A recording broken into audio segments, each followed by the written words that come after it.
I've been working for like 5 years on an Effigy Mound manifesto, right? Breaking down actually looking mathematically at the patterns in the mounds and doing something that nobody's done in 150 years. So we got one right here.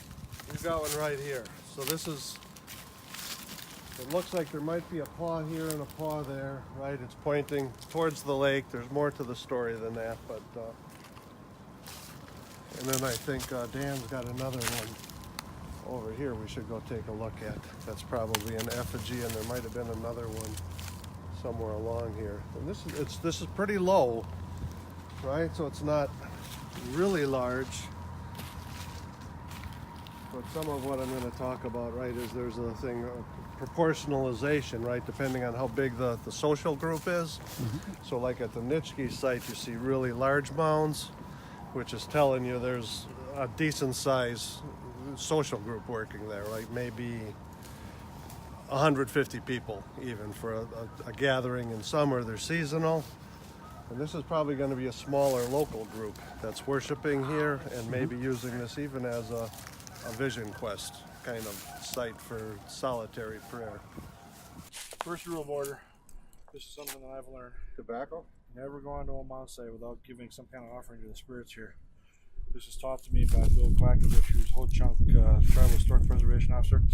Did you know that all bears are left-handed? Did you know that? Okay, so if you take your left hand, take just a little pinch in there. Yes, sir. Would you like to take a pinch? We'll let you try not to grab the charcoal, and that comes from a thunderbird tree. Your left arm is closest to your heart. That's right. That's right. Your left hand is closest to your heart. So basically, what you do is you just say your own little prayer. What I do is when I walk on a site like this, I just introduce us. I say, "Thank you for letting us be here today. My name is Kurt. This is Dan, Mark, and Jim. We come here today and walking in a sacred way. We thank you for letting us come onto your sacred site." And I just usually do a thing where you just acknowledge the 4 directions.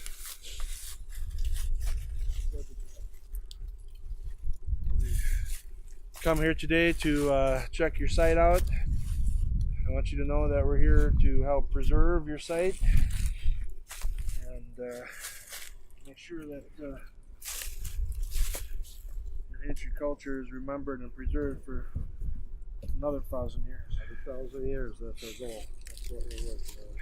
This right here is part of the long body coming this way, underneath the belly, right here. And then you see how it starts to come down right here, kind of rounds off here. Like a semicircle. So you got a little semicircle right here, and then it juts up, and then right over there is the head. Kind of comes up. There's the head over there. You're on top of like right where the heart is. Jim's back towards the crotch. Then if you look over there, there's a little projection of a back hind leg that's right there.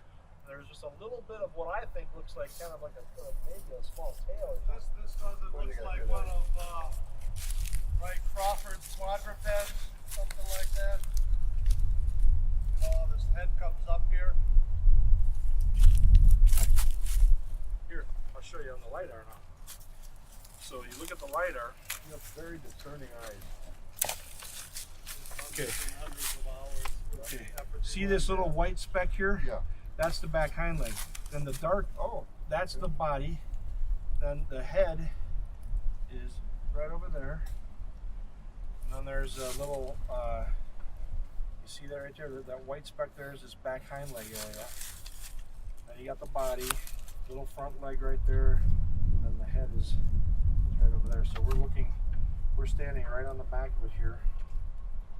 You walked way up to the front here. I still think if you look at this, if you look at that little dark spot there with a little white thing coming off of it, there's something there. Most positive this mound site has never been mapped or documented before. I don't think that anybody knows this exists except for the landowners. Because it's definitely not a site that I knew about until I heard about it from you and that one other person that mentioned it to me about 8 years ago. And then, I was looking around here for several years trying to figure out where it was. And I wasn't able to figure it out until we got the LiDAR image. I knew it was in this area, but... Stuff we're getting ready to publish. Kurt knows this is true, right?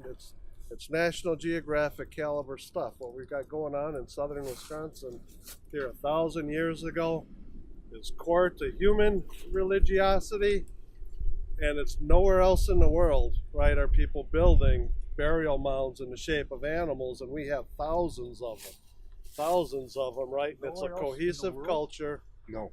You know, there's a system behind it. So what I've been working on for 5 years, 3 years straight, right? Like way too much time because of this guy, right? Keeps feeding me new information, but it's helped us break down this puzzle. We know most of what's going on. We know the core of it, right? So if in 170 years the first guys have pushed the ball from the 2-yard line to the 5 or 10-yard line, we're well past half field. We're to the 20 on the other side. We've got increased Lapham, right? So he's kind of what Kurt and I call right the godfather of Effigy Mound research. He wrote a publication called the Antiquities of Wisconsin. It was published by the Smithsonian in 1855, and he describes, you know, marshes like this with Beaver Dam Lake here. You know, marsh that's just full of wild rice, wild oats, just sometimes literally miles across. So for ancient Americans that lived here, right, that was a form of agriculture that was also cyclic and unreliable.